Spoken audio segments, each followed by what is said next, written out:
Pregunta número 76, modelo prueba PSU Biología, admisión 2020. ¿Cuál de las siguientes acciones permitirá constatar el efecto del cambio climático en un ecosistema? A. Medir el pH del suelo en la misma área geográfica durante distintas estaciones en un año. B. Comparar el patrón de precipitaciones de los últimos 10 años entre dos áreas geográficas diferentes o distintas. C. Evaluar distintas poblaciones de roedores en el desierto y compararlas con las de los últimos 50 años. D. Medir la temperatura de un área geográfica en un invierno y analizar la diversidad de especies. E. Relacionar los registros de temperatura de un área geográfica con las poblaciones de insectos en los últimos 40 años. Ya, en primer lugar, cuando uno quiere constatar el efecto del cambio climático en un ecosistema, no solamente vamos a tener que tener las variaciones o fluctuaciones que pueda tener un factor biótico, como una población de insectos, una población de plantas o una población de alguna especie animal, sino que además tenemos que tener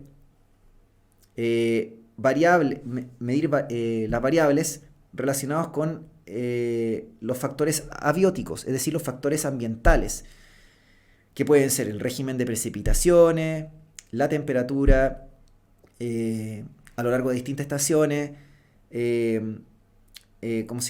cambio en la composición mineral del suelo, en fin. Lo importante es que comparemos o podamos integrar la información tanto de los factores abióticos como los factores bióticos, y además de eso tiene que ser un periodo de tiempo que sea grande. Es decir, no nos sirve comparar de un verano al siguiente o de un invierno al siguiente o en una estación. No nos sirve comparar tampoco durante 10 años. Lo que tenemos que hacer es comparar por periodos de tiempo, ojalá lo más largos posible. Por ejemplo, cuando uno quiere comparar y empezar a ver las variaciones de las fluctuaciones de carbono de la atmósfera, uno no compara los últimos 50 años. Uno hace mediciones que son de hasta miles de años de antigüedad, que pueden obtenerse a partir de muestras de hielo. ¿Ya? Hay muestras de hielo que tienen antigüedades superiores al 1.000.000 de años en los casquetes polares. Por lo tanto, uno puede hacer una estimación, ¿no es cierto? Y una recolección de las concentraciones atmosféricas de CO2 durante, no sé, por lo menos las últimas 5 glaciaciones. Entonces, ahí sí tenemos un buen dato a comparar. ¿Ya? Y también evidencia biológica que pueda ser comparativa, incluso fósil. ¿Ya? Entonces, de todas las alternativas, la que puede acercarse un poco más a lo que yo estoy diciendo no es la alternativa A, que dice medir el pH del suelo de una misma área durante las estaciones en un año, porque un año es demasiado insuficiente, lo mismo que la B, que habla de 10 años. Y más encima en la A solamente está hablando del pH del suelo. No está comparando un factor, o sea, no está hablando de factores bióticos. En la B, como les dije, el periodo de tiempo es muy poco y está hablando del patrón de precipitaciones nomás. No me está hablando de especies tampoco. Entonces la A y la B no podría ser.